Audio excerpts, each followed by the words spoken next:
اسی طرح سے حدیث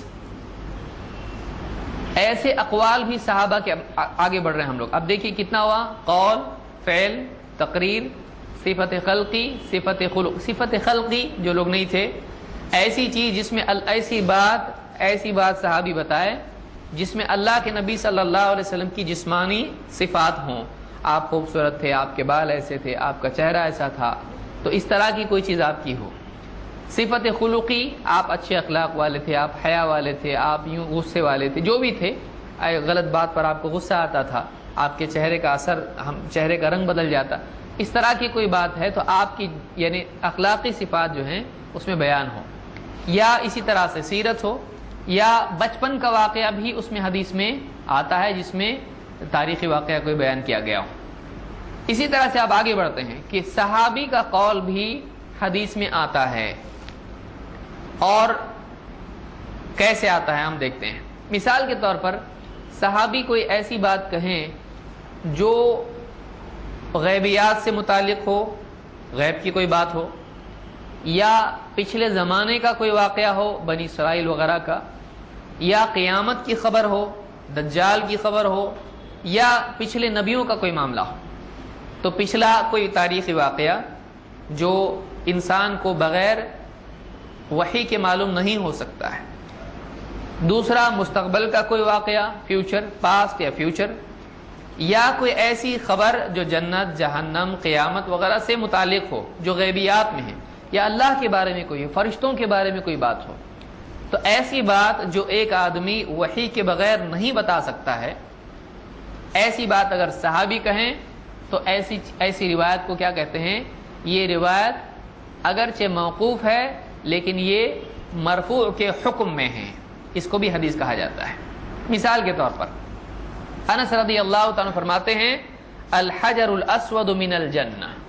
اس کو امام احمد اور نسائی نے روایت کیا ہے. امام احمد نے حضرت انس سے اور امام النسائی نے ابن عباس سے، اور شیخ الالبانی نے اس کو صحیح کہا ہے صحیح الجامع صغیر میں. الحجر الاسود من الجنہ. حجر اسود، حجر اسود کیا ہے؟ اسود کالا، حجر پتھر، کعبہ میں جو پتھر لگا ہوا ہے جس کو جا کے لوگ چومتے ہیں، حجر اسود. یہ انس رضی اللہ عنہ کہتے ہیں کہ الحجر الاسود من الجنہ، حجر اسود جنت سے آیا ہے. اور دو اعتبار سے روایت آئی ہے. ابن عباس کی روایت ہے جو مرفوع ہے، آگے میں آؤں گا مرفوع موقوف کیا ہے.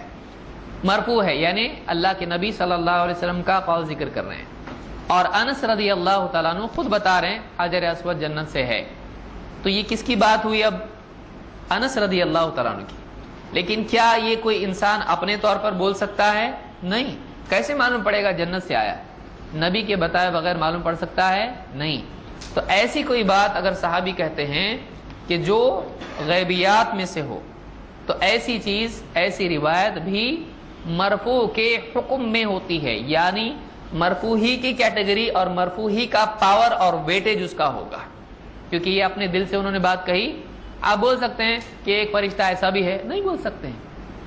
یا تو یہ جھوٹ ہے، یا تو پھر کسی سے ایسے ذریعے سے سنا ہے جو معتبر ہے. تو صحابہ جھوٹ بولتے تھے؟ نہیں. صحابہ سب سے زیادہ معتبر لوگ تھے. اس لیے حدیث میں آپ نے کیا فرمایا؟ سب خیر الناس قرنی ثم الذین یلونہم ثم الذین یلونہم. پھر آپ نے کہا اس کے بعد ایسے لوگ آئیں گے کہ جو گواہی ایسی چیز میں بھی دیں گے جس میں وہ ان کے پاس سچ نہیں ہوگا، جھوٹ بولیں گے، جھوٹی گواہیاں دیں گے. بعد والوں کے بارے میں آپ نے بات کہی ہے. تو لہذا صحابہ سب سے سچے لوگ تھے. اللہ نے ان کی تعریف بھی کی ہے، اور اولئک هم الصادقون، اور بہت ساری باتیں اللہ نے ان کے بارے میں کہی. اللہ کے نبی صلی اللہ علیہ وسلم نے ان کے بارے میں کہا.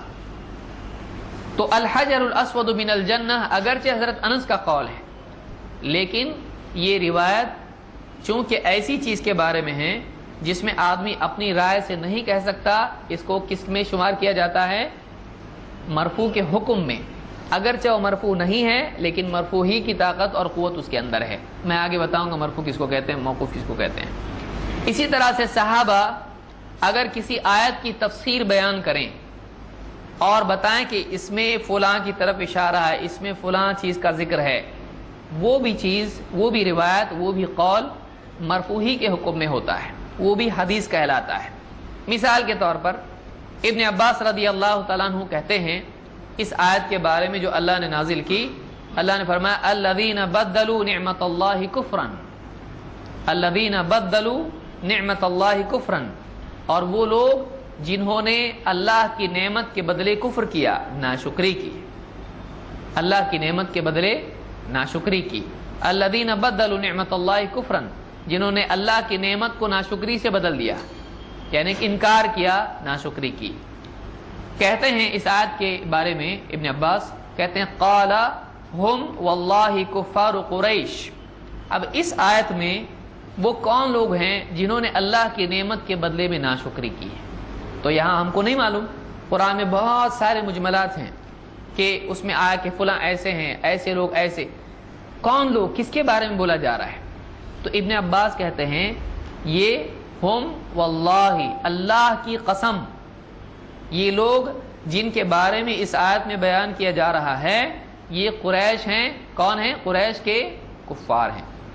قریش میں جن لوگوں نے اسلام کا انکار کیا، اللہ کے نبی صلی اللہ علیہ وسلم کا انکار کیا، تو یہ لوگ ہیں، یہاں یہ مراد ہے۔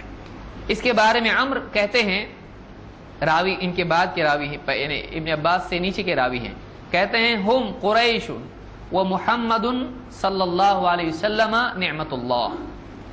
کہتے ہیں کہ یہاں مراد یعنی قریش مراد ہیں، اور یہاں جو نعمت ہے وہ نعمت اللہ کے نبی صلی اللہ علیہ وسلم ہے۔ تو وہ لوگ جنہوں نے اللہ کی نعمت کے بدلے ناشکری کی، وہ لوگ کون ہیں؟ قریش، اور نعمت کون ہے؟ اللہ کے نبی صلی اللہ علیہ وسلم۔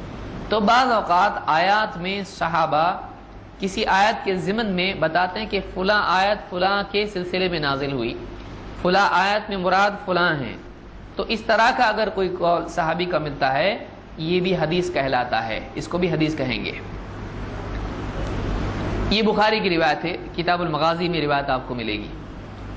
اسی طرح سے عائشہ فرماتی ہیں کہ انزلت هذه الآیۃ لا یؤاخذکم اللہ باللغو فی ایمانکم، یہ جو آیت ہے کہ اللہ تعالیٰ تمہاری لغو، ایمان، قسموں پر تمہاری پکڑ نہیں کرے گا۔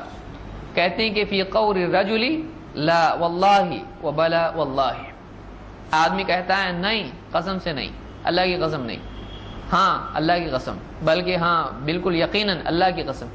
قریش میں یا عرب میں یہ عام معمول تھا اور آج بھی ہے، وہ واللہ کہنے کی ان کو عادت ہے۔ تو اس زمانے میں عام طور سے لوگوں کو یہ عادت تھی، ایک آدمی اپنی بات کہنے میں اس طرح سے واللہ کہہ کے اپنی بات کہتا تھا، تو اس میں مقصود قسم نہیں ہوتا تھا، نہ وہ جھوٹ ہوتا تھا۔ ہاں نہیں بولنے میں بھی قسم کھا کے آدمی کہتا تھا، ہاں قسم سے ہاں، نہیں قسم سے نہیں، تو آدمی اس میں وہاں مقصود حلف نہیں ہوتا تھا۔ ہاں نہ بولنے میں بھی آدمی کیا کرتا تھا؟ تاکید بڑھانے کے لیے اپنی بات کو قسم کھا کے کہتا تھا۔ تو اللہ تعالیٰ نے یہ آیت نازل کی کہ اللہ تعالیٰ یوں ہی جو قسمیں تمہاری زبانوں سے نکل جاتی ہیں ان پہ تمہاری پکڑ نہیں کرے گا۔ ہاں کسی مسئلے میں تم کسی بات کو سچ اور جھوٹ کے سلسلے میں قسم کھا کے کچھ کہتے ہو، اب اگر اس میں کچھ جھوٹ نکل آیا تو اللہ تعالیٰ تمہاری پکڑ کرے گا، یا اگر تم نے قسم کھا کے توڑ دیا اس کو تو پھر تم کو اس کا کفارہ دینا پڑے گا۔ اور ایک آدمی ہاں نہ میں قسمیں کھائے تو یہ اس کا نہ کفارہ کے معاملہ ہے، اس کے ساتھ نہ کوئی جھوٹ کا معاملہ ہے، یعنی ایسا نہیں کہ اس میں جھوٹ مانا جائے گا، اس نے قسم توڑ دی یا کچھ اس طرح کی بات ہوگی۔ ہاں ہر اعتبار سے چاہے قسم کھائے یا نہ کھائے آدمی کو سچ ہی بولنا چاہیے۔ یہ مطلب نہیں کہ میں قسم کھا کے بولتا ہوں تو ہی سچ بولنا پڑے گا، اور قسم کے بغیر اگر بول رہا ہوں تو پھر چلو اچھا ہوا گنجائش نکل آئی، ایسا نہیں ہے، جھوٹ تو بولنا ہی نہیں ہے۔ لیکن یہاں پر قسم کے بارے میں، ایمان کے بارے میں، توڑنے نہیں توڑنے کے بارے میں یہ حکم نازل ہوا ہے، تو اس کو امام البخاری نے روایت کیا ہے۔ تو خلاصہ کلام یہ کہ اگر صحابی کوئی بات بیان کریں، دیکھیے 3 مثالیں ہم نے دیکھی، انس رضی اللہ تعالیٰ کی کس سلسلے میں؟ حجر اسود کے بارے میں۔